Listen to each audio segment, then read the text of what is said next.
दो ऐसी टीमें आमने सामने थीं जिनकी टक्कर हमेशा से ही जबरदस्त होती है और ये कोई आम लीग मैच नहीं था, ये तो भाई इज्जत की लड़ाई थी।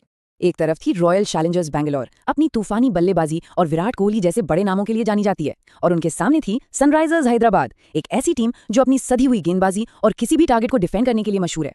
तो ये सिर्फ दो टीमों का नहीं, बल्कि क्रिकेट की दो अलग अलग सोच का मुकाबला था। तो हुआ ये कि टॉस हारकर एसआरएच पहले बैटिंग करने उतरी और पहली गेंद से ही उन्होंने अपने इरादे एकदम साफ कर दिए। उन्होंने आरसीबी के बॉलर्स पर ऐसा अटैक किया कि पावर प्ले में ही लगा कि मैच शायद एक तरफा हो जाएगा। ये सिर्फ एक बड़ा स्कोर नहीं था, ये आरसीबी के लिए एक बहुत बड़ी मनोवैज्ञानिक चुनौती थी। पहले ही ओवर से एसआरएच ने दिखा दिया कि वो किस मूड में है। क्या धमाकेदार शुरुआत थी। ऐसा लग रहा था कि बाउंड्रीज की तो जैसे बरसात हो रही है, और आरसीबी शुरुआत से ही बिल्कुल बैकफुट पर नजर आ रही थी। और इस हमले को लीड कौन कर रहा था? ईशान किशन। उन्होंने मैदान के हर तरफ शॉट लगाए, आरसीबी के सबसे अनुभवी गेंदबाजों को भी नहीं छोड़ा। उनकी आक्रामक सेंचुरी और बाकी बल्लेबाजों के शानदार साथ ने एसआरएच को 20 ओवर में 220 से भी ऊपर के एक पहाड़ जैसे स्कोर तक पहुंचा दिया। सच कहूं तो ये लक्ष्य लगभग नामुमकिन लग रहा था। लेकिन इतने बड़े स्कोर के प्रेशर के बाद भी आरसीबी ने हिम्मत नहीं हारी। कहानी का असली मजा तो अब शुरू होना था, और इसकी नींव रखी गई थी एसआरएच की पारी के बीच के कुछ ओवर्स में। जी हाँ, बीच के ओवर्स में मैच थोड़ा सा पलटा। एक तरफ जहां लग रहा था कि एसआरएच 250 का स्कोर बना लेगी, वहीं जैकब डफी ने अपनी स्लोअर गेंदों से और रोमारियो शेफर्ड ने अपनी सटीक यॉर्कर्स से कुछ बहुत जरूरी विकेट्स निकाले। देखिए, इस वापसी ने एसआरएच को रोका तो नहीं, पर हाँ, मैच को पूरी तरह से आरसीबी की पहुंच से बाहर जाने से जरूर बचा लिया। अब बारी थी आरसीबी की बैटिंग की, और मैदान पर उतरने वाले थे एक ऐसे खिलाड़ी जो मुश्किल से मुश्किल हालात में टीम को संभालने के लिए जाने जाते हैं। और यहीं से असली शो शुरू हुआ। विराट कोहली ने एक बार फिर क्लास दिखाई। ये सिर्फ एक लाइन नहीं है, ये उस पारी की पूरी कहानी है। मतलब जब हर कोई बड़े बड़े हिट्स के बारे में सोच रहा था, कोहली ने कमाल का टेम्परामेंट दिखाया।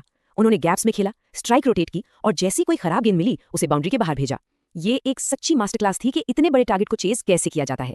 और बस यही था मैच का सबसे बड़ा टर्निंग पॉइंट। कोहली के अटैक ने एसआरएच के गेंदबाजों को अपनी लाइन और लेंथ से पूरी तरह भटका दिया। जो गेंदें पहले खतरनाक लग रही थी, अब वो बाउंड्री के बाहर जा रही थीं। एसआरएच के कप्तान के चेहरे पर चिंता साफ दिखने लगी थी, क्योंकि मैच हर ओवर के साथ उनकी पकड़ से फिसलता जा रहा था। और एक बार जब मोमेंटम आरसीबी की तरफ आया, तो फिर उन्होंने पीछे मुड़कर नहीं देखा। उन्होंने इस मुश्किल चेस को एक यादगार और कह सकते हैं कि एक तरफा जीत में बदल दिया। मुकाबला जीता पूरे 6 विकेट से, लेकिन स्कोर कार्ड पूरी कहानी नहीं बताता। ये सिर्फ जीत का अंतर नहीं था, ये इस बात का सबूत था कि कितने दबदबे के साथ, कितने कॉन्फिडेंस के साथ उन्होंने ये नामुमकिन सा लगने वाला लक्ष्य हासिल किया। और इससे भी ज्यादा हैरान करने वाली बात तो ये है कि ये टारगेट चेज हुआ सिर्फ 15.4 ओवर्स में।